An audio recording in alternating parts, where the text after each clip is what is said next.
Hey, you. Do not fast forward through these. You listen to these ads. It's important to us. Please. Anyways, studio sponsor Irvine's Auto Repair, Grand Rapids Hybrid and EV. Call them at 532-6600 or schedule online, irvines.com. If you go to their website, fill out your information, they send you a text. You know, you can do everything digitally if you want.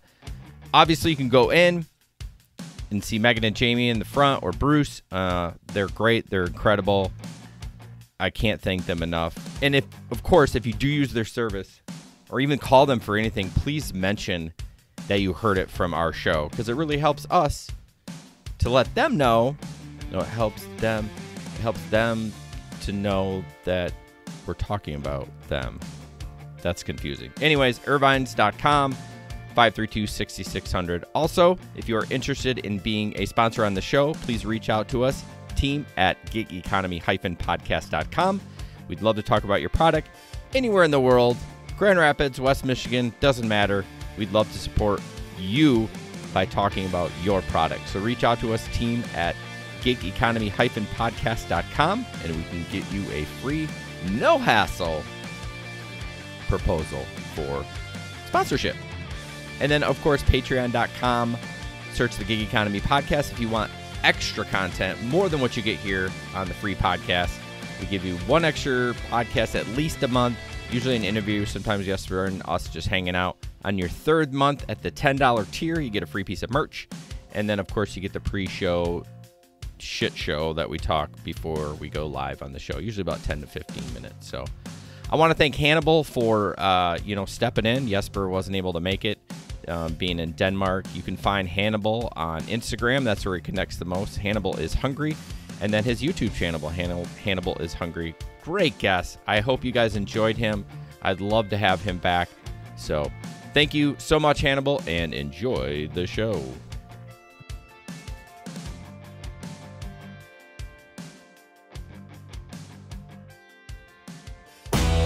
Hi, guys. Welcome to the Gig Economy Podcast. Thank you so much for joining us tonight.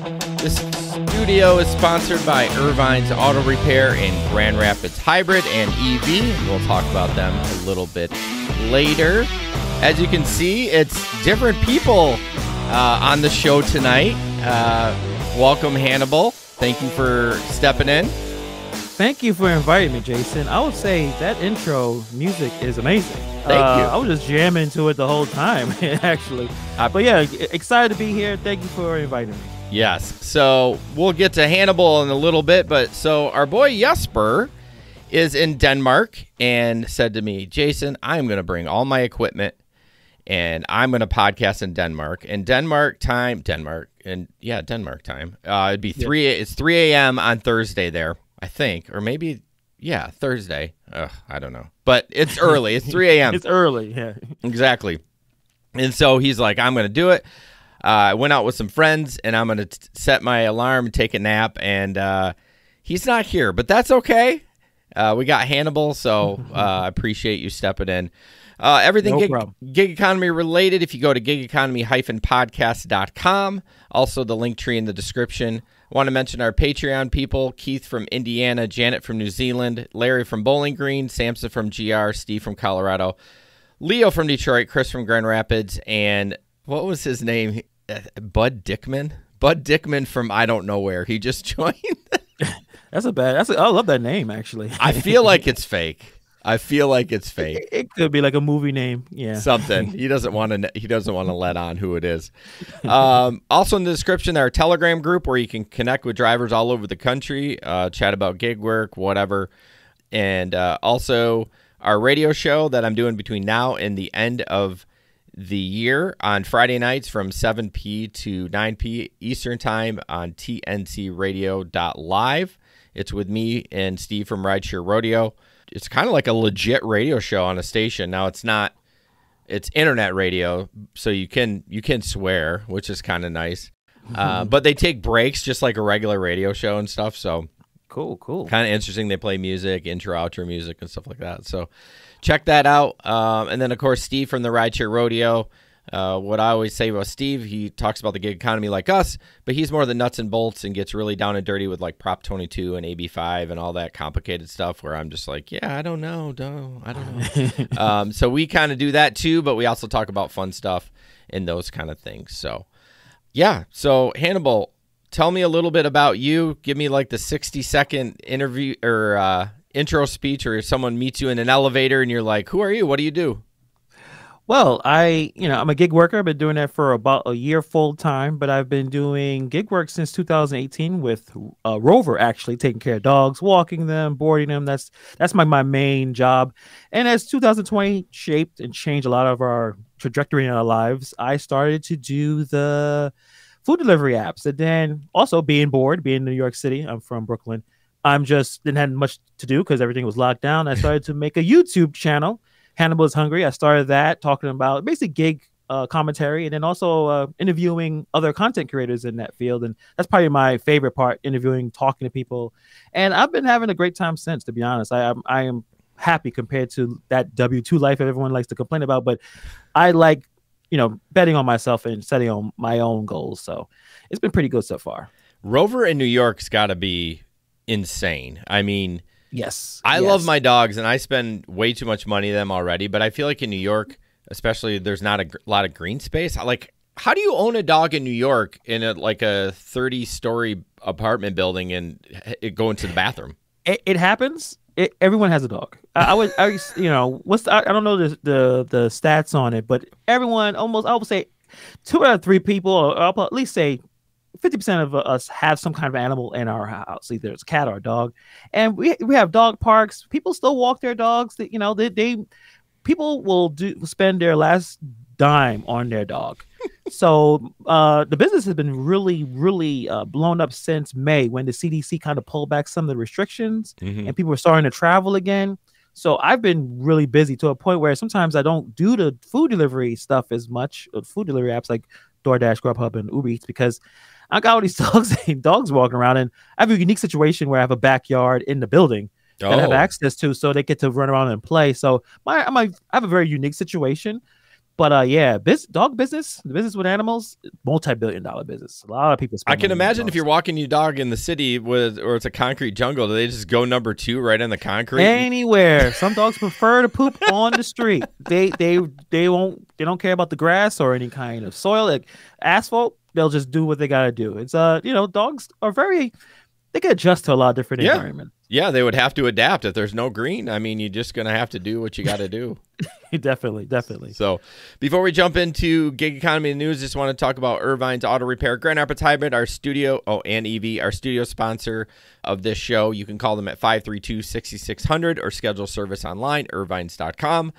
I keep saying I'm going to get my car in, and I am. I'm about 2 weeks away from full-time gig work, so I need to get a maintenance check done on it and all that fun stuff. And you can do everything online. Like I said, go to irvines.com. They send you pictures of everything that needs to be repaired. You approve or decline it. It's amazing. Megan and Jamie in the office, and Bruce and the techs back in the bays, they're incredible, and we can't thank them enough for supporting this podcast, because I love doing it. And all that money that we earn from them, all that money, in quotes, goes to StreamYard and hosting fees and all that stuff.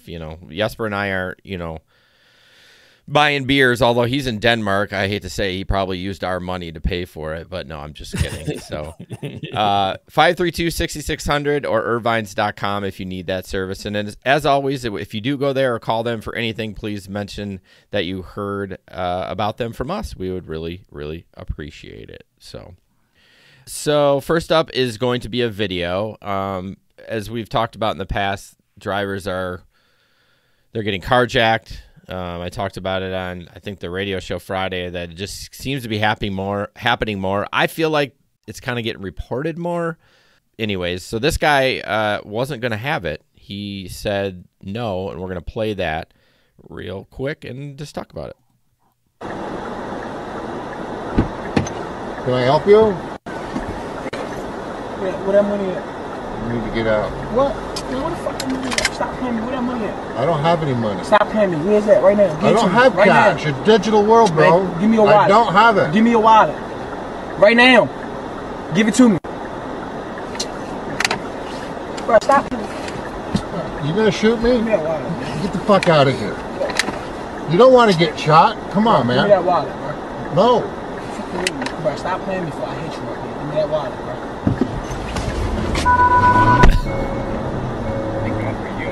Fuck you. I got on my camera too. Oh, look at you. Fucking awesome. Alrighty then. Does that guy have balls of steel or what? You're like a Clint Eastwood type move, you know, like that is mind blowing. When you see that, like, what's going through your head? Like, I'm freaking the you know what out. Like, I mean, he mentioned something like you don't want to get shot. So I wonder if he was carrying too. I don't know if he had like his weapon in his waistband or something. I don't know, because when the driver said to him, "You don't want to get shot, do you?" And I don't know, but like, yeah, that was actually Jason. That's a good point. He did say that, but in close quarters like that, you know, if you're gonna say that, you should have yours ready and to be. Listen, I understand as you get older, and I'm enjoying this. You start to not care as much, and certain things that scare you. You're like, I don't even care, dude. Like, you're not gonna do anything. Like, he called his bluff. yep, You could tell that wasn't something that young man was going to do. But I would say, as much as that was a funny clip, and yeah, that dude, he balls of steel. That's scary, man. And I think those type of situations, and like as you mentioned earlier, before you play the clip, crime is rising in many areas. I think almost everywhere. It looks like there's robberies, carjackings, and us gig workers that are outside in the field, we're like the targets. And this guy was targeted, and hopefully a good thing that dude wasn't ready for that life, clearly. Like the fact that he's like, but it's a scary situation that a lot of us have to deal with out in these streets. I'm not sure what the passenger was doing in the back. Like, you didn't hear anything from him. He had headphones on, but did he not realize what was going on? I think it's like fear and just being frozen. Like what you think, like, okay, what would I do in that situation? It's always something you always think of after the situation happened. But even at that time, in that moment, like, what the hell? I would have just got out of the car, I guess. But then you feel like you left the driver out for defend himself. I don't know.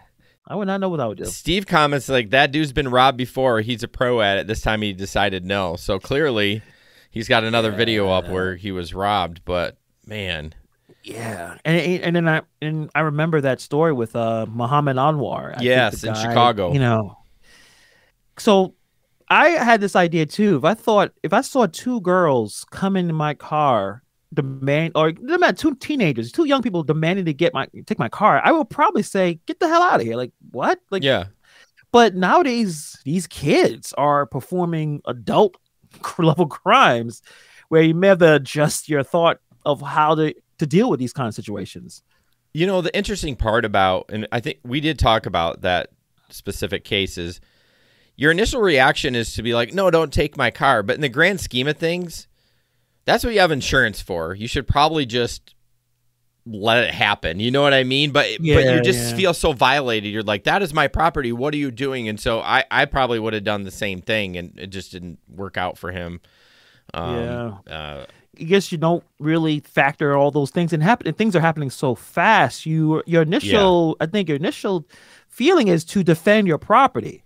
Like, this is my livelihood. I make money to support my family with this. You can't take this from me. There's a similar situation happened with an e-bike, and I believe in the Bronx in New York, someone tried to rob this guy. I think it's Fernando. I forgot his last name. Forgive me, but someone tried to take his bike, shot him in the chest, and died.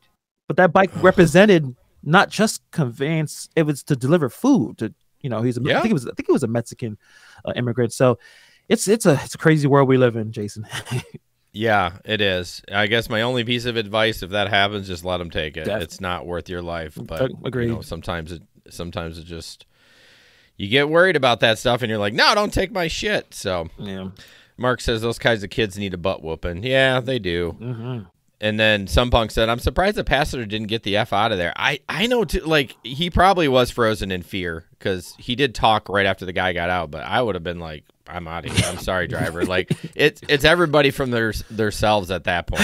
Yeah. I hate to say that, but so we've all experienced deliveries where they just don't go right, and I'm sure you have as well. And this guy, Well, this guy had a rough night. If you look at the picture, it says, "Hi, I dropped your food in front of your door."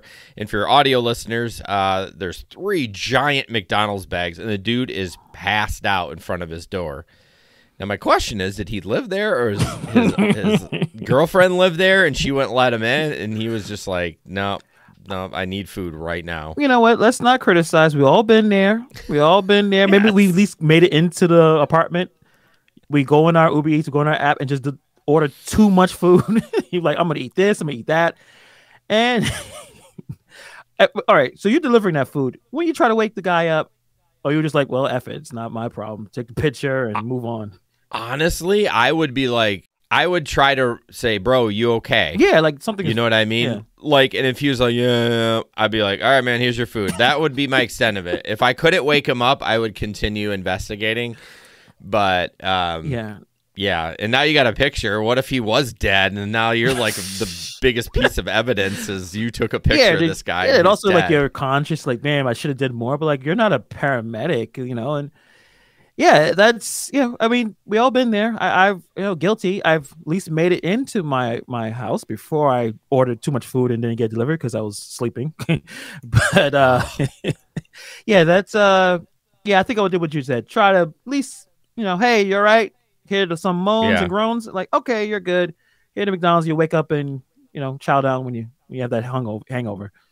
Oh my gosh, that guy's gonna have a bad hangover.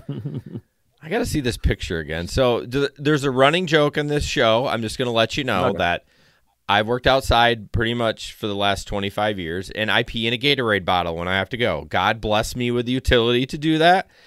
And so it's a running joke on this show. So Mark says Jason's piss bottle was in the background. So I definitely have to go look at this picture again and see. Oh, there is a Gatorade bottle right there. Oh, yeah. Oh, so maybe his girlfriend just gave him like, here's some Gatorade or whatever. Oh, that's so funny, Mark. Yeah. Good. But you look at what he's wearing. Probably look. Is that what kind of like dress? Work? I bet that was a wedding. Yeah, he's partying I bet he was at a wedding, and he almost made it.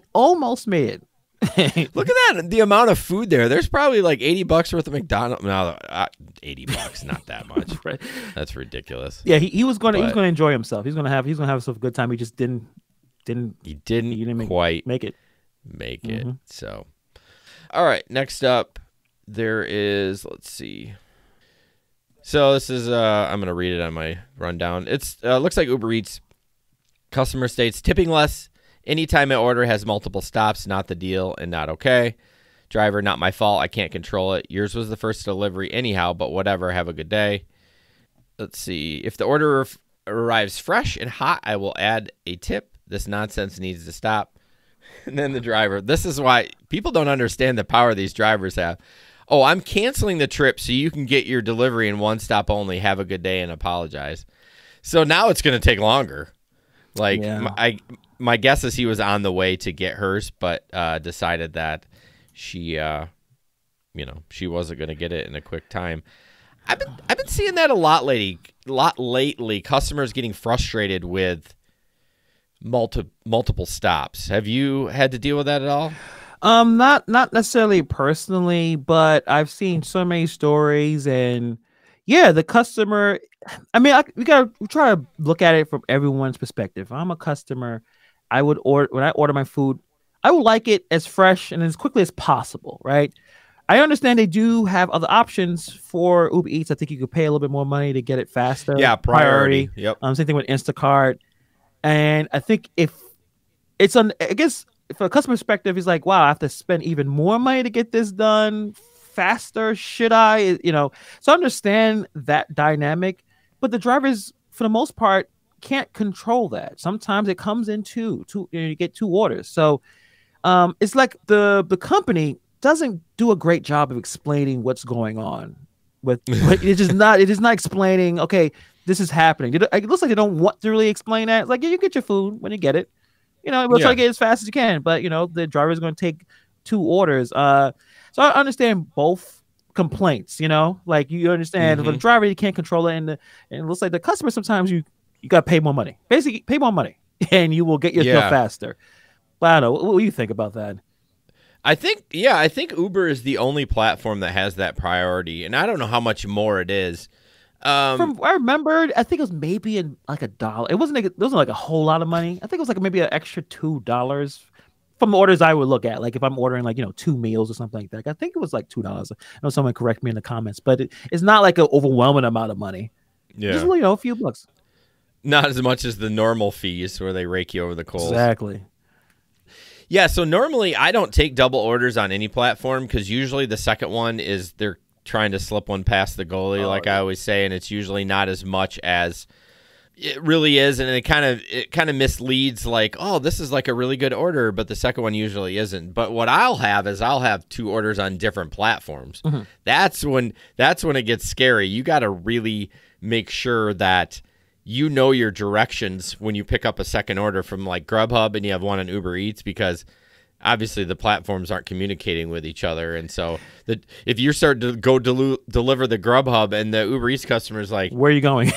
Yeah. And I've had that like one time. Most time people don't pay attention, but I do try to be respectful of it. There's times where I'll grab it and I haven't had the food yet. And then I really analyze the addresses and I'll be like, you know what? No, I'm not going to be fair to one of these customers. It's not fair. And I'll just dump it because I don't want the hate. Yeah, the multi-apping, like doing the way you're like getting orders on multiple platforms, that's like an art and a science and luck. Yeah. And a lot of stuff. Like if you know your map of your area, like the back of your hand, you could probably, and I do not, my sense of direction is terrible. I'm sorry to admit this right now. Thank God for GPS. I probably won't be driving. My wife makes fun of me all the time. She's like, how do you even put your pants on? Whatever. It is what it is. But there's some people who just know their area. It's probably really fruitful to take a Grubhub order, Uber Eats, if you know where everything is going. But going back to your point about putting a no tip order with a tip order, Instacart must be the biggest culprit of that, where they're just doing that. Like every time someone's getting a batch with 2 orders, most likely it's going to be one order with a really good tip, a generous tip, and one with no tip. And Instacart is basically saying, well, you're getting the money. It's just from one of these orders, not both, And you can't, I don't think you can cancel one or the other. I don't believe. Maybe you can. I'm not sure. Yeah, Mark in the comments, that's true. Instacart is batching those all together. You really don't have a choice. You have to, if you want to take one, you have to take both. Yeah. And I don't know if you can. I did Instacart for a while. It wasn't bad, but yeah, I've shopped. I've done Ship too. I've done it all, I swear. And it is stressful, like keeping the order separate. Yeah. And making sure you get it done. Like Ship is so critical on you if you don't get it there on time. Like they knock you down so hardcore if it's not there on time. So that's stressful. And it just wasn't really worth the stress for me, the amount of money I was making. Because if they don't tip you, it's not worth anything. True. Not worth anything. Yeah, I agree. Do you get tips on Rover? Is there a spot on the app for you to get tips? That's a very good question, Jason. That feature just came out literally last week. So this whole time, tipping was encouraged, but it was always off the app. But I think like Rover wants everything in the app now. So they're like, oh, now you can tip in the app. But before, the customer would just, hand you a few bucks. It wasn't something that Rover would invite in the app. They just started that last week, which is kind of hilarious. I've been on since 2018. They just added that. So why would they take so long? Because everyone wants it easier, right? I don't want to have to dig out cash. Like I rarely have cash. Just let me do it in the app. I'm assuming they must have been dragging their feet on that one. Because that was something that I'm sure a lot of sitters were looking for, and they just was taking their time, but they finally got it. So better late than never, I guess. I'm really curious to see how much your income increases now that that's built into the app, because I think it's probably going to go up. Hopefully, since we have so much inflation, hopefully that will supplement the inflation that's going on. Give me some extra dollars in the coffers there. So yeah, I'm happy that it's finally on the app. Yeah, I know Uber for the longest time didn't have tipping on their app either, and Lyft had it right from the get-go, and then eventually Uber brought it along. But they initially said it, the price, the tip was like included in the price. Now, back in the day when Uber first started, you could make a shit ton of money because the rates were just incredible. But now they're so low, it's like if you don't get a tip, it's hardly worth it anymore. But yeah. Next up, I'm not going to go a ton into this, but this is from the Massachusetts I can't say that word. Coalition. Coalition. Thank you, No problem. for independent work. So take it with a grain of salt. New poll, 84% of California rideshare and delivery drivers recommend that Massachusetts and other states pass laws like Prop 22. So basically they're saying in this article that like Prop 22 is great. We should do it. I actually should ask, what is your opinion on Prop 22 and AB5? Or do you want to strictly be an independent contractor, or do you want to be somewhat of an employee? Well, personally, I enjoy being an independent contractor. I was fired basically last 2012. I was fired, and I told the person it was like a divorce. Like the boss was crying, like it's just not working out. It was like a marriage. I was almost there for 10 years. Oh my goodness! Yeah, it was a whole thing. And I told her like I'm not going to work for anybody else. Like I'm just going to figure this out on my own. So like for me, I am going to figure it out. I'd rather deal with that rather than necessarily a lot of government regulation. But these companies they're like asking to be regulated by how they're behaving. Instead of fixing it, they want to just, try to get as much as possible. So even the situation with Prop 22, they put that together, and I'm seeing like they're doing something similar with Massachusetts. Yeah, it's a very new industry, right? It's kind of started with 2008 and how things kind of went crazy with the recession and how the gig economy kind of came in, and it's still new. It's still chaotic. It still feels like companies are vying for power. It's like a Squid Game. It's like everyone's trying to either buy each other out or knock each other out of business, and as a labor, we're just like stuck in the middle, just trying to figure it out. So usually when I see a lot of people bragging about their take-home pays on, let's say, Doordash, for example, it's always from California with the Prop 22, because you see that Doordash pay adjustment. I'm like, well, yes. Of course I would like a pay adjustment. You know what I mean? Like we always want more money. But it's a complicated situation, I think, though.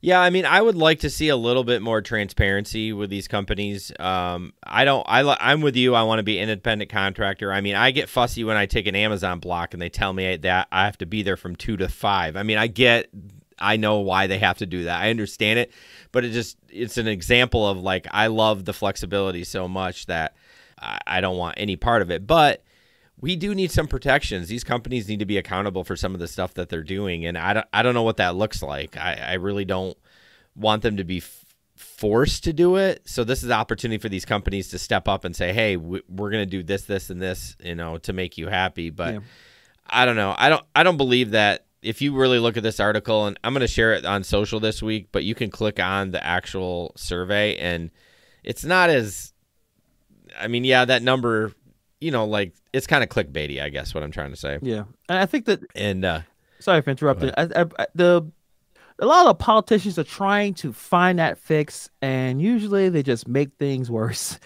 And I think that's where it's going to be. It's like they're trying to, because I think a lot of people who are really passionate and really upset, some of them came from the same thing, like with me, lost their W-2, and they're doing this gig work, and they're kind of thinking, hey, this is not like my job at all. Like I want the benefits. I want to be, that job level security, and I want to have freedom and flexibility. Like we want everything. We're going to have to figure out what we can't have and what we can have. Yeah. I'll just reiterate, I wish we had a little bit more protection, but I also don't want to work a shift. I don't want Uber to tell me you can only work from 10 a.m. to noon or whatever. I want to work when I want to work. And so I don't know. Like I said, I'll post this on social and you can kind of take a look at it. But I encourage you, after you read the article, go look at the questions that they asked and how many people they polled. It was a little like, okay, I don't know about this. Rideshare, or Steve from Rideshare Rodeo, are you driving packs because it's spring or because you feel COVID's safe to get back to it? Because it's spring. I don't know what that means. I will go where the money's at. I will drive passengers around. But right now, the money's not there unless there's a bonus. Lyft's got an incredible bonus for this week. It's $250 for 20 rides, nice. Which is really good. I don't have time to get it done, but I'm going to go where the money's at. I would rather do delivery, but if Rideshare's got a big bonus, then I will go do Rideshare. So that's basically where I'm at. So, gotcha. Oh, that was at Janet. Sorry, Steve. My bad. Okay, this is a video about, it's just kind of funny. These ladies were out just having dinner, and driving down the road was like a delivery. Or no, this isn't my bad. This is wrong one. Sorry, I read that wrong. This one's about a TikTok, an Uber price phone kind of trick. I'm not sure. I'm not sure if that's literally what they're doing. I think there's a lot of algorithms that change those prices, but we'll watch that real quick. On the latest episode of capitalistic dark shit megacorps will do to squeeze more money out of you. Uber will charge you more if your phone is about to die. Because they know you're desperate. So we just tried it, and as you can see, the phone is almost full, and this is $129. And as you can see, my phone's about to die, and I get $154, which is 20% more. This is just so evil. I bet the guy who thought of that got a promotion. So moral of the story, if you want to save money, charge your phone. Whoa. Yeah, I mean, so here's the thing. If you don't, I don't know this guy's background. He's got a pretty decent following. I kind of looked at him on TikTok. Uber's algorithms is like, this is another thing, like transparency, right? Yeah. Like some people get the bonuses. Some, like, we can be in the same city, live on the same street, drive the same amount of time, and one guy could get a bonus and one guy couldn't, or one guy would get the surge and one guy couldn't. So I think what it is probably just a fluke. I don't know. He's probably trying to get some likes or something like that. Yeah, I mein, did he wait for the phone to die? Did it get later in the time when things got busier? I mean, it's not, it's not so scientific, a lot of, in terms of a lot of effort trying to figure out exactly what's going on. But we don't know how the algorithm works, Jason. No. We don't know. And it seems like just last week with the whistleblower from Facebook explaining how some of the algorithms weren't even that great in terms of checking certain content that should be allowed to go on the platform or not. And who knows what's going on Facebook, but that's like a multi-billion-dollar company, one of the most valuable companies in the world. And their algorithm apparently sucks, apparently. So it's like Uber and Doordash, they're not as valuable. So it's, we think that AI can replace people, but AI is still kind of stupid. Like people should still be operating some of these things, but right. Labor, you don't have to pay AI, anything. So, I don't know. I take that with a grain of salt with that. Yeah, I'd like to see him repeat it a couple times, just to see if he could, do it more than once. I mean, it wouldn't surprise me. I mean, so Steve says phone battery can't be read by these platforms. I don't know, Steve. I don't know. I was just going to say I wouldn't be surprised that they can read your battery. I mean, you have to give up so many permissions when you download those apps. Allow, but I don't know. Maybe they can't. I know. It'd be nice if they can't. Like, it'd be certain things they can't look at. Yeah. But also with rideshare, everything's expensive. I mean, I drive. I'm sure you drive. You don't use rideshare a lot anymore or as often. But the prices are increased. A lot of drivers don't want to do it anymore. They either are not, worried about the COVID stuff. They're worrying about crime. They don't want someone in the car. And the food delivery, the shopping apps, they get as much money or more money, less mileage, wear and tear in a car. So things are going to get more expensive just using these, things in general. Steve says not on iOS, though. Yeah, I know Apple is more strict about letting apps read their stuff. But okay, yeah. Don't be talking program shit. I don't know what that program on. What, unisex? Isn't that like a shirt that can be worn by men or women? Like, I'm just kidding, Steve. Gosh, I love it. That's so funny.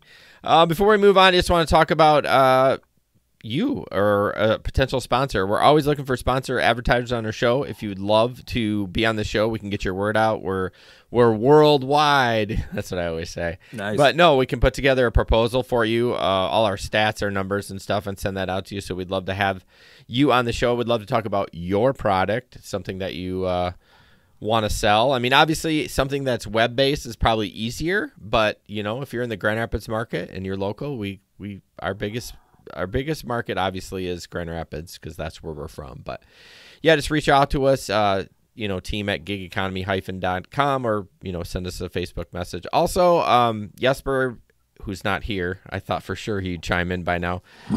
Jesper, me and my partner Ben own a production company called Hey Guys Media Group. We help people start their podcasts. We edit their shows, those kind of things.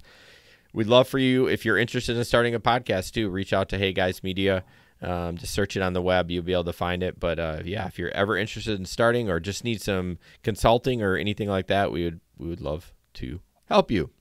This is something I'm excited for.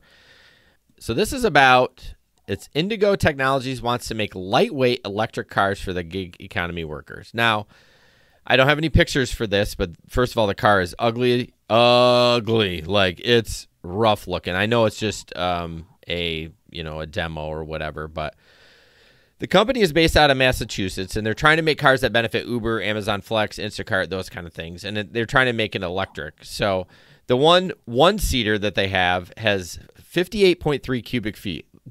That does nothing for me. Like, cubic feet, like, do you know how big that is? Well, I do not, but I agree with you. I did see the picture of the vehicle. It's ugly and it's small. So the first thing when I saw it, I said, okay, if I'm an Instacart shopper, how the hell am I taking any kind of batches at all? Like, it's too small. It's basically only, it looks like for food delivery, right? Like, what else are you going to be able to put in this thing? Yeah, it's a one-seater, this one. So they have two models. So this is a one-seater. It has a range between 150 and 250 miles on a single charge, and it's going to start of a target price about 20 grand. 20 Which, well, to me, I mean, for an electric car, remember, think about the electric part, because that's where the key is. You're not spending any fuel on that. Ooh. So they also have a four-door cousin, which has 106 cubic feet, so double the cargo space. And it doesn't say how many seats are in that one. I assume it's 4 seats. Did you think 20 grand was too much? I think for one-seater, it's a bit much. No, I didn't get to see the bigger one. So I don't know. There was no picture for that one. Yeah, and like I said, how ugly it don't look as cool as I think they're trying to get that futuristic aesthetic. Yeah, it just misses the mark. I think it's just I guess it's just for working, right? Well, yeah, exactly. And although that would be funny if you're like going on a date and you're like, yeah, I'm gonna order an Uber, and that son of a gun thing comes up, and you'd be like, oh shit, my date's gonna think I'm a loser. You know what I mean? Not that you could control that, but that would be funny. Yeah. But one cool thing about this car, which I'm excited about, is they're working on an innovation with the suspension system to provide a most comfortable ride as they can. So I'm excited about this because with Amazon Flex, my suspension system is jacked. Like, I put like almost $2,000 into my power steering system because it just got beat up. Because a lot of times with Amazon Flex, when you're just delivering just packages, you're out in the boonies. Like, it's dirt roads and it's muddy and shit's just bouncing up. So apparently he says we've literally reinvented the wheel in such a way that we created the world's first propulsion suspension system right into the wheel. Oh. It's called the Super Wheel, and it's an active suspension technology allows the driver to control each corner of the vehicle. Going over bumps is no longer an issue, creating what he calls a magic carpet ride. Okay, whatever. Every single wheel that's touching the ground will have the ability to raise up when it hits a speed bump and push down if it hits a pothole without the rest of the vehicle dipping. So it's basically like you're driving along, that wheel drops, but you don't notice it because it's got its individual suspension, which that's amazing. Yeah. It's incredible. Yeah. I was so excited about that because, oh my gosh, like, oh, that would be so great. And I bet it would save a lot of like wear and tear because the whole car's not going ka-chunk. Yeah. You know what I mean? I mean, you're in dirt roads, in the boonies. I'm just in Brooklyn. The roads are just jacked up, like everything. Yeah. So I'm bouncing around all the time. So all right, 20,000, and I can glide around the neighborhood, glide around my house. Yeah, I would. I think I would. I would. And no gas. I think about investing that. Yeah. Like, to me, I want a Tesla so bad just because I don't really trust like the Chevy Volt. I don't know why. I'm kind of like an Asian car kind of guy. Like, I have Hondas. My Honda has 240,000 miles on it, my SUV. It's no lights, no check engine lights on that thing. Yeah. Does it need some suspension work? Of course. Am I going to wait till it breaks till I fix it? Yeah, of course. When I bring it to Irvine's and they're going to say, this is jacked under here, I'm like, hey, it's fine. I'm not spending the money until it's broke. Yeah, it is. But my car is running great. You know what I mean? And the problem is, like, Literally, gas is, I mean, it's probably more expensive where you're at, but I was like almost on E yesterday, like almost fumes, and I put $65 in that thing, and I get 17 miles to the gallon. Yeah, that sucks. And right now it's very, car prices are high. All the chips, it gets computer chips to have is on back order, and I just finished paying off my little car, and I have my Jeep as well. I'm gonna just ride it until it all breaks down.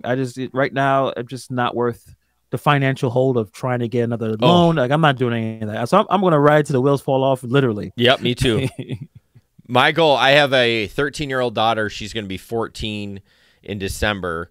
2 years, if I can, I want her to have that. Now, I do gig work half the year full time, so that's a lofty goal. But I mean, I bet if I could, without crashing it too, that's another risk. You're always on the road. The chances of you getting hit or whatever are pretty high. But that car will probably have 400,000 miles on it if I can make it till she's 16. So we'll see. But yeah, I want an electric car. I'm tired of paying incredible amounts of money for gas. But the problem is, if you want to do Amazon Flex, you kind of need a little bit of a beefy car. You just do if you're in at least my neck of the woods. Obviously I'm around the city all the time, but Amazon, that's what they do. They send the Flex drivers out to the boonies and keep their drivers in the city. I just don't know if I could take a Tesla down a dirt road and not cry every time it was, muddy. Such a beautiful car. Yeah, I know. Yeah, but we'll see. We'll see. Yeah, man.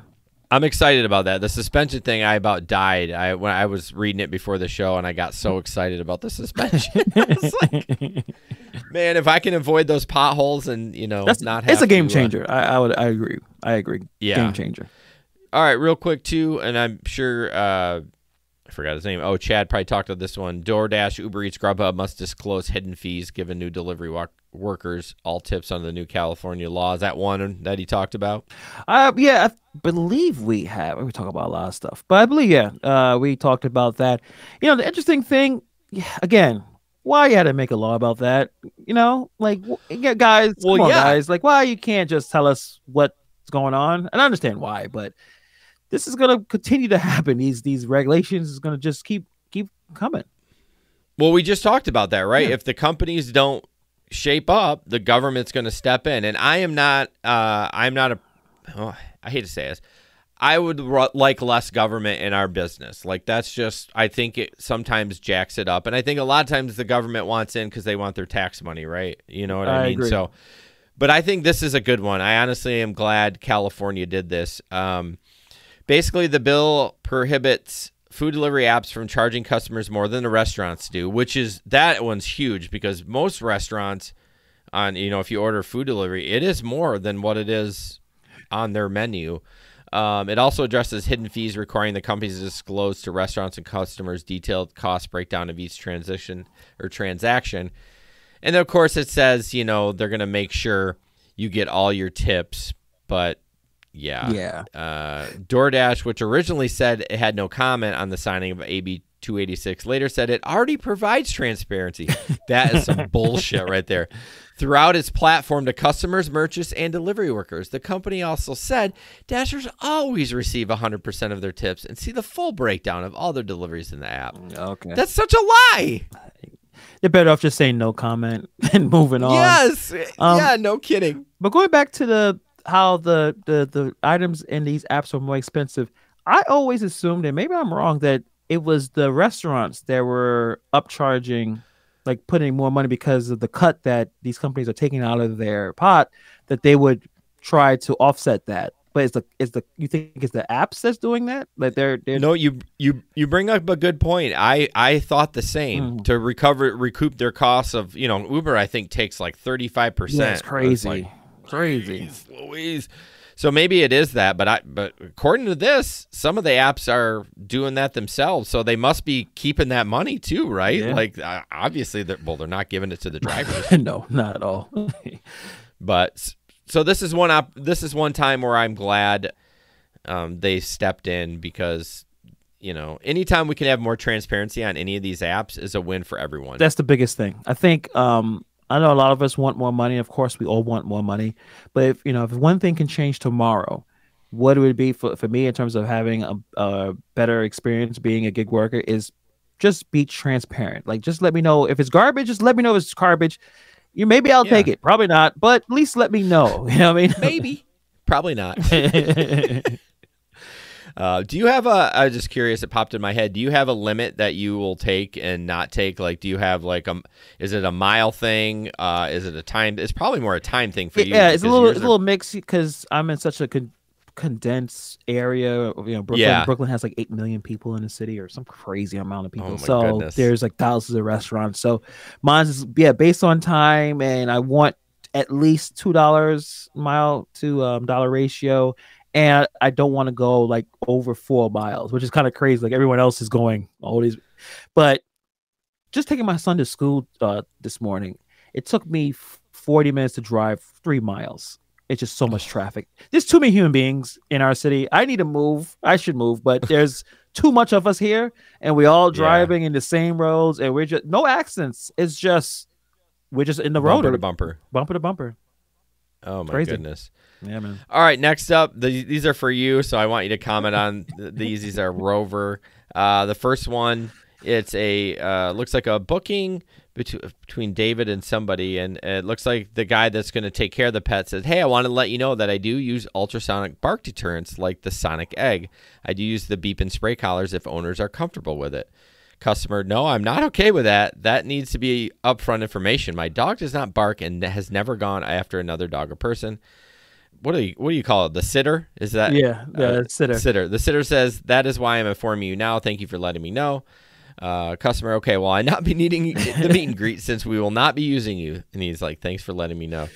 Yeah, so this is odd. Very odd. You should not be implementing any kind of electric collar to stop dogs from barking. That probably means that person is probably in an area that they're taking care of dogs where they probably shouldn't have dogs. Dogs are barking because dogs bark. Yeah. Dogs gonna bark. Dogs bark when the door is bringing or a new person is coming or they're playing.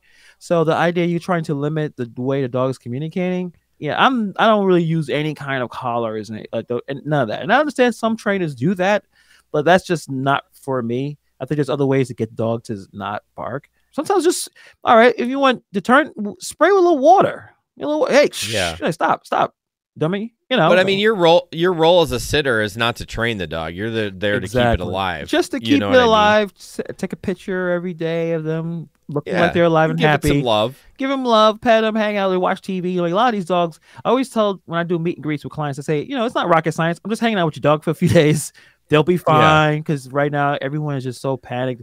They're like, we've been together for a whole year. He's a COVID dog. Like I don't know what that means. A COVID dog. No, it's a dog. That's your pet. You were home all year. It's fine. Dog will be okay. Yeah. It's more on the client that's more of the anxious than the dog. Dog is happy, but the client is, But yeah, should not be doing any kind of training methods with collars like that. So that's a no-go. Yeah, that is strange. I don't know how that guy even gets business. It's very weird. No, again, we're taking a snapshot of this conversation. Looks like there's stuff above it, so we don't know anything about it. But we can only judge on what we see. But my lord.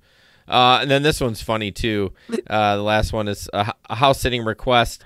Home information. I have a 3-bedroom, 2-bath home with a large fence and yard and Wi-Fi. All right, great.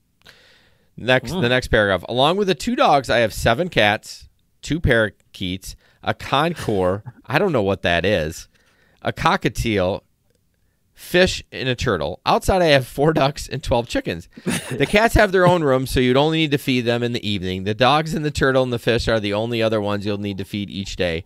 Winnie is the golden doodle, and Skylar is the Yorkie mix. Both are very sweet as long as Winnie doesn't touch Skylar. Oh, my gosh.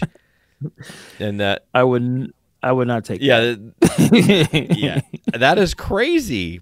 I mean, why would someone think that you would do that? If you pay enough money, that's true. Someone will. But another thing that we deal with, just like with every other app, a lot of cheapskates. A lot of people trying to be slick. So they're like, hey, can you take care of my dog? Oh, but my cat's over here. You can just feed it once a day. It's okay. Like, well, you didn't put that in the app. Right. It's like you're trying to get a free service. So it's like people will try to get away with things. So one of the things I do, especially when you start getting good traction, because when you go on Rover, you have a profile. Yep. You have your rates. You get to adjust your rates. I don't like cheap customers, so my rates are high enough. So when they try to book, look at my information, they see how much it costs. If they won't talk to me, which is good. Perfect. I don't want anyone that's cheap. I don't want someone that wants me to take care of their animal. Like I had a request today. Hey, can you take care of my dog tomorrow? Like, I don't know your dog. Yeah. You have a picture of your dog. I need more information. So like certain things you want to screen out those kind of crazy customers. The weirdest one I ever did was, and I got paid pretty decent. I had to take care of like 4 Dobermans, and I had to feed a turtle, and I had to feed a bird. Okay. I actually took a picture of it. It was a cute little bird. But I got paid for all those things. It wasn't a, surprise thing. Like, you just take that on your way out. Like, no, I need to get paid for these things. That was like a house visit I had to do twice a day. But yeah, some people try to get away with it. Same thing as, I guess, every other service. Yeah. Try to find a way to shirk the system. I guess my bit. question is, so in my head, Rover was just a dog thing, but you can get hired for a cat or a parakeet or whatever. Yeah. They got whatever. They could take a picture of it and they'll say, hey, this is the little animal. They call it exotics. Oh, okay. So it kind of overreaches, and you can, if you're comfortable with taking care of it. Back at the W2 job, we took care of rabbits. We had an iguana, hedgehog one time. That hedgehog actually escaped, and we couldn't find it for a few minutes. Back at a job, we was freaking out. It was on Christmas Day. It was like, where's this damn hedgehog? But yeah, we get all types of animals as long as it's not illegal. Like a condor. I don't know what that is either. Some sort of a snake, maybe? Yeah, because a condor is like a bird of prey, which I'm sure that's not something you could be taking care of. Yeah, it's Conure. I don't know. Maybe he spelled it wrong too. But anyways, either way, that guy's a psycho. And you need more than one person to do all that work. Yeah. It's like a farm or something. Like, you got ducks, you got chickens, like a whole like a farm over there. Yeah. Well, that guy's going to have trouble getting that paid or getting, Mark, no babysitting trout or snakes. No. Gross. No, I'm not. No, I mean, unless you're into that, I guess. I'm not going to judge anyone. Oh, Google says concours is a bird. Oh, interesting. Okay. Well, at least it's not a snake. Ugh, snakes. No, not a fan? Not a fan. All right, couple more things, but first I just want to talk about Patreon, as we talked about all our members this morning, earlier in the show. We really appreciate them. If you'd like to support the show, you can go to patreon.com, search the Gig Economy Podcast. We do 1 extra podcast a month, and on your 3rd month, you get an exclusive piece of merch, more than likely a T-shirt with our logo on it. And then you get the pre-show banter, too, like we kind of talk before the show. And, Jesper, normally he's here, we do. It was Hannibal today, so you get an extra bonus with that. But, yeah, we'd really love the support. Again, patreon.com, search the Gig Economy Podcast. And just recorded another episode tonight, an interview with a company out of Seattle that's trying to kind of change up the gig economy game. And it was really fun, and I think you'll really like it. So patreon.com, search the Gig Economy Podcast. All right, this one's just kind of funny. I don't know how legit it is, but so there's a picture of a guy, a Lyft driver, and there's a squirrel dead on, what would you call that? Like underneath the windshield wipers, but between the hood, that little weird area. Yeah, that little concave. Yeah, that collects area. all the leaves. You know what I mean? You got to clean out in the fall. But it says, I thought my first passenger last night was trying to tell me there was a raccoon in the bushes or something. Nope, just drove around with a dead squirrel on my hood all night. Oh, I'm like, I don't know. Do you think that's legit? Well, first of all, rest in peace, squirrel. Yes. Like, Lived a good I life. don't know what happened. I don't know how it ended up there, but okay. I mean, did he somehow he hit the squirrel and it flipped it into the side of his I'm sure windshield? that can happen.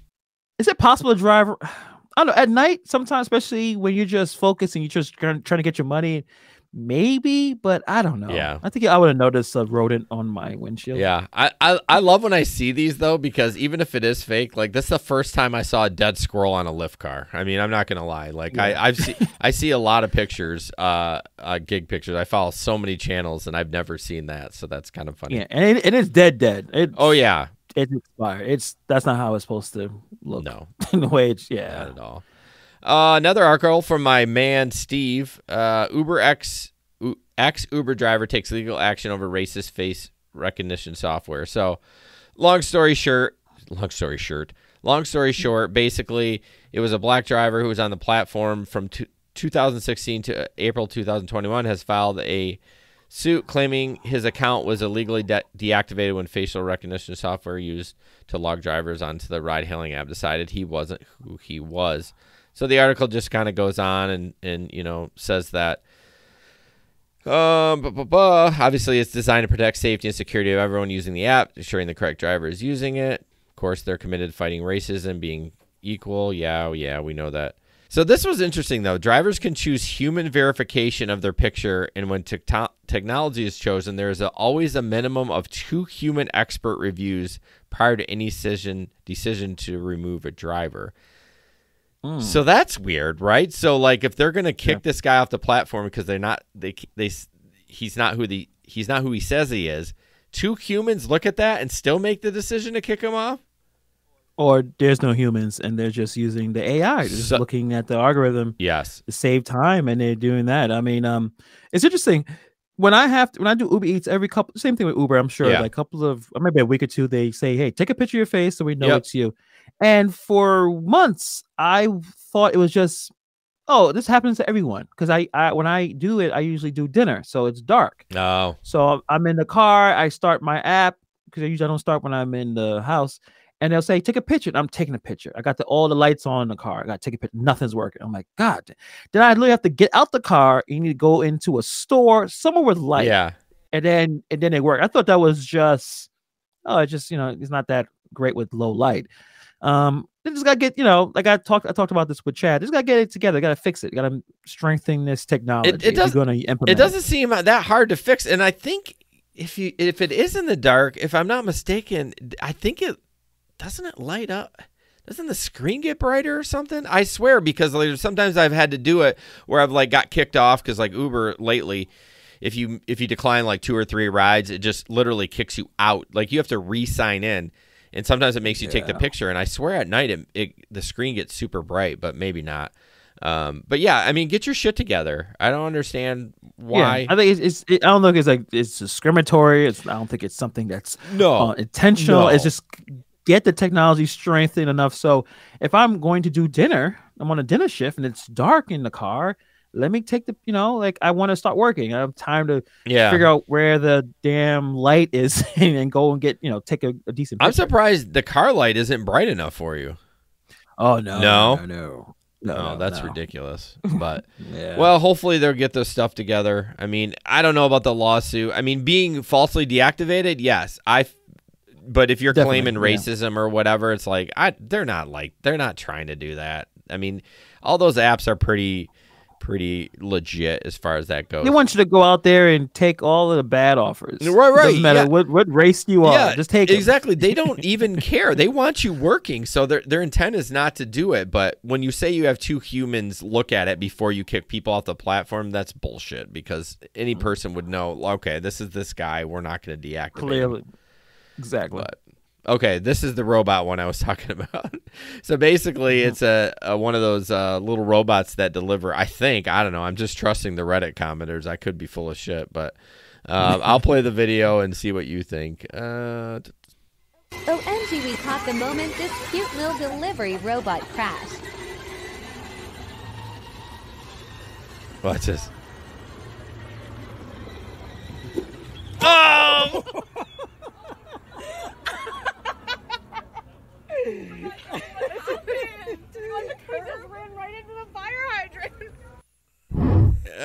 So look at the bystanders going to go help. I don't know. I just thought that was funny that they were watching it oh, look at this cute little robot. And then, this is why we won't be replaced anytime soon for that reason. And I want to know. The robot was very confidently went into that fire hydrant. It was hauling ass. It had like rough tires on it. It was I can take on any terrain. But I don't know if somebody was actually driving it with a remote control, or if it was actually AI that was directing it. But I don't know. Yeah, AI is not something that's. I mean, they're of course they're working on it. They want no driver in the car is always like it's going to get there to that point. It's not ready. It's not ready. Not anytime soon. Even if that was a joke, because usually the ones I've seen, they're not going that quickly. Well, from the little robots I've seen that they're going in campuses, they kind of just Steady Eddie kind of speed.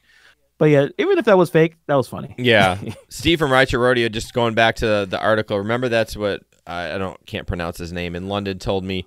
Make sure to choose human verification because with dark skin and women, the facial recognition they use in London is made by Microsoft. They admittedly say. They say it works 80% of the time by people of color and women. That's not very good stats.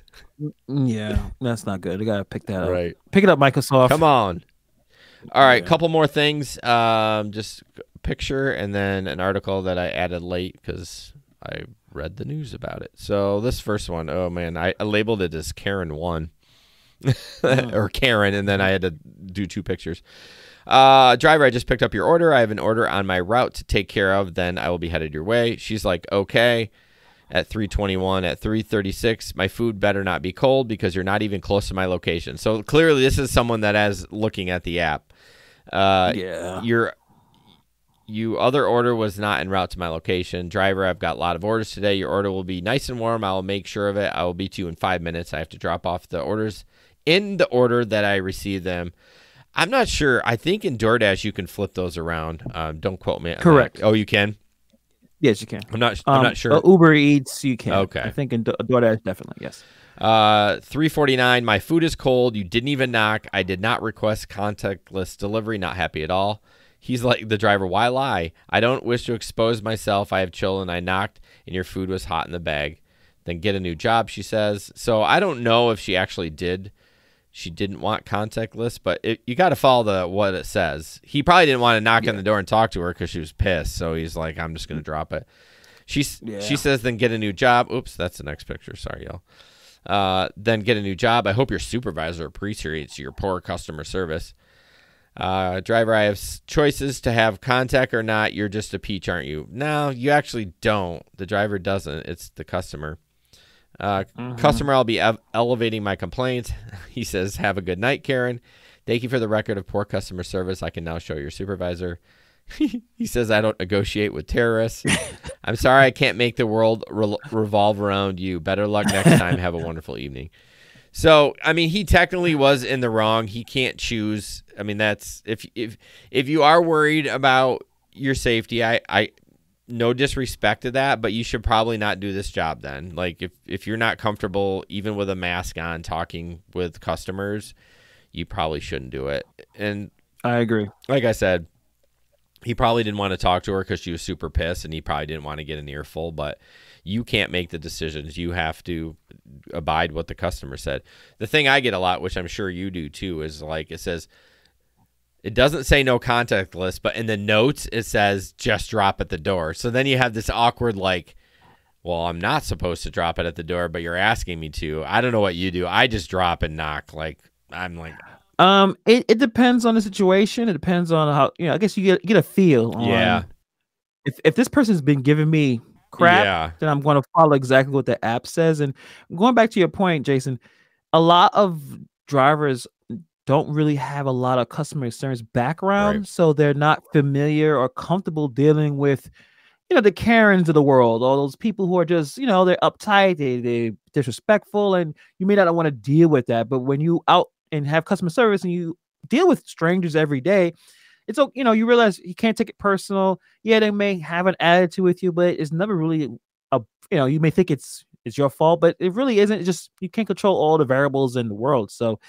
yeah, you don't want to jeopardize your platform, your job, with the apps by not following directions because you want to avoid dealing with an annoying customer. Yeah, I mean, you can even figure out what area of town. I mean, if it's a bad area of town, like, I mean, I hate to be judgmental, but you should probably just, probably follow what the app says. I don't know. I just feel like those areas of town, the people get fussy. But then also in the super rich areas, you get some Karens that are fussy too. I don't know. I always just don't know what to do when it says, the app says, knock on door and hand it to the customer, and the instruction from the customer says leave it, and I just kind of go, well, the customer wants me to leave it, so customer's always right, so that's what I typically do. I just drop it and knock. Yeah, and again, it really depends on the area. Like, just like you, or at least for me, I avoid the ghetto. Yeah. Even though I kind of live in the ghetto, and like I don't work. I live here, but I don't work here. That kind of thing.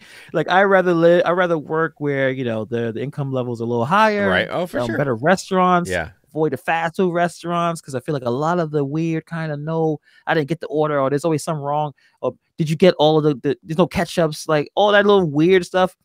I don't deal with it as much when you're just doing with the regular like mom and pop restaurants where people usually tip anyway. So the kind of orders you pick does kind of give you an idea of how your day is going to be. If you're just doing the McDonald's orders all day, you're going to deal with some nonsense. Yeah, McDonald's. It's got to be a really high value for me to do McDonald's, because one, and I don't know about you, but most of the lobbies are closed, so the drive-throughs are the only way to go.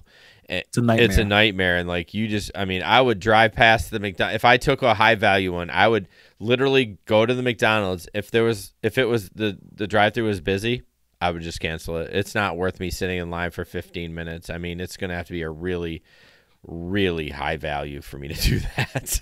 I agree. It's not worth it. For the most part, majority of them are not worth taking. Exactly.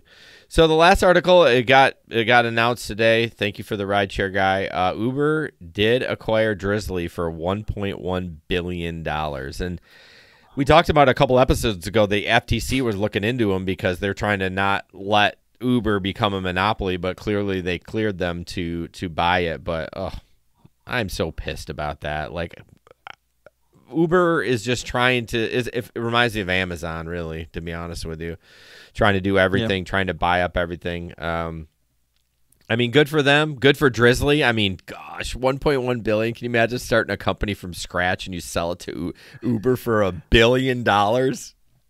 I feel like great. I mean, that's that if that was the plan, or you realize, hey, I'm looking at the marketplace and it's extremely competitive. Let me cash out now where things are pretty good. Like, will Drizzly will ever be more valuable than 1 point? Probably not, considering all these other companies are looking to do the alcohol delivery and everything like that. And it's interesting. I think everyone is trying to be like Amazon. Like, I think Doordash, Tony's he's probably thinking, like, I want to be like Amazon too. I want to try to do a little bit of everything. Yeah. I want to buy companies, and going back to Instacart, like is Instacart looking for someone to purchase them?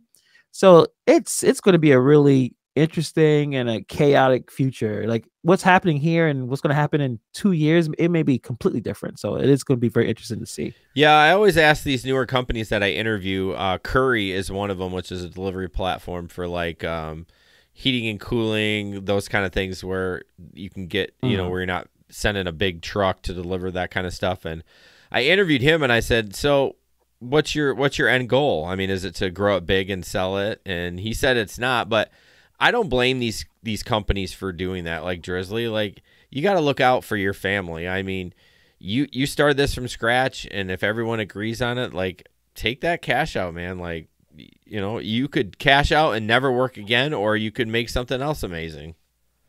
Yeah, I think you gotta look at the market, see how things are flowing, and you kind of, I guess, try to do some forecast and say, hey, next year may be a little bit rough for us. How about, like I said, cash out now, and you could pursue other interests. You could do so many other things. So there's nothing wrong with doing that. But I feel like there's so many little small companies doing the same thing. Yeah. Eventually, either going to get brought out or be out of business. We will know. We will know in the future. We'll definitely know about that. The only frustrating part that I've always said is I don't want Uber to own it all, because then they have a monopoly, right? Because like, I like to have 7-8 apps that I can choose from, and there still are. But if Uber keeps buying these companies up, it's just like, then we have to use Uber, and then we kind of got to do what they say because they own everything. But I mean.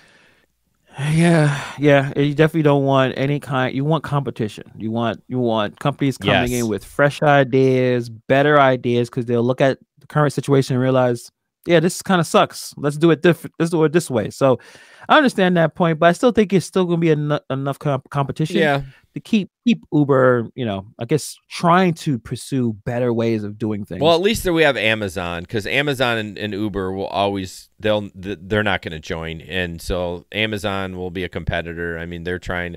There was rumors for a while that they were going to buy Lyft. You know what I mean? So, but Drizzly was founded in 2012. So they literally in 9 years, they turned this and they sold it for $1 billion in 9 years. That's incredible. That's amazing. That is incredible. Oh, the American dream. Oh, man, I'm telling you, like, holy cow. There's hope for us, Hannibal. There's hope. Are you going to develop an app service thing? No, not that. No. Our shows will go. Maybe Spotify will buy us. I'd sell out to Spotify. Yeah, well, Rogan had that 100 million. Yeah. Like you'll take a few bucks. I'll take it for $100,000. I'll sell out for $100,000. Anyways, that's what's up. Hannibal, why don't you tell people how they can find you? All right, Instagram, Hannibal is Hungry. YouTube, Hannibal is Hungry. I can't remember my Twitter. I'm sorry. I don't Twitter a lot. Clearly, yeah, I Twitter a lot. But yeah, definitely, hit me up on Instagram. And check out my YouTube channel. I'm always talking to different creators. Always having different topics. I'm a little different from the ride-alongs. I don't really do too many of those because I find them boring myself. Yeah. But I'm always trying to find fresh ideas to talk about these kind of topics. So, just check me up on those two platforms. So IG is probably your most one that you like connect with people. Yeah. Hannibal is Hungry is right there. You see that, and on YouTube, Hannibal is Hungry. That's so funny because I connect with more people on Twitter.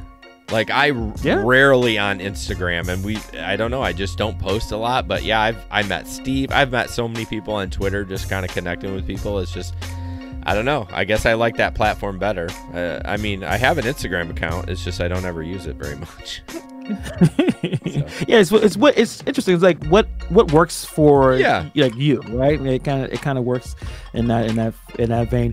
Yeah, Twitter I guess I need to follow the right people. Yeah. It just every time I look at it, people are yelling and arguing with each other. See, that's me on Facebook. Like I hate Facebook. I only have it because it's part of the business. But other than that, I'm just like, I could be done with this platform so quick.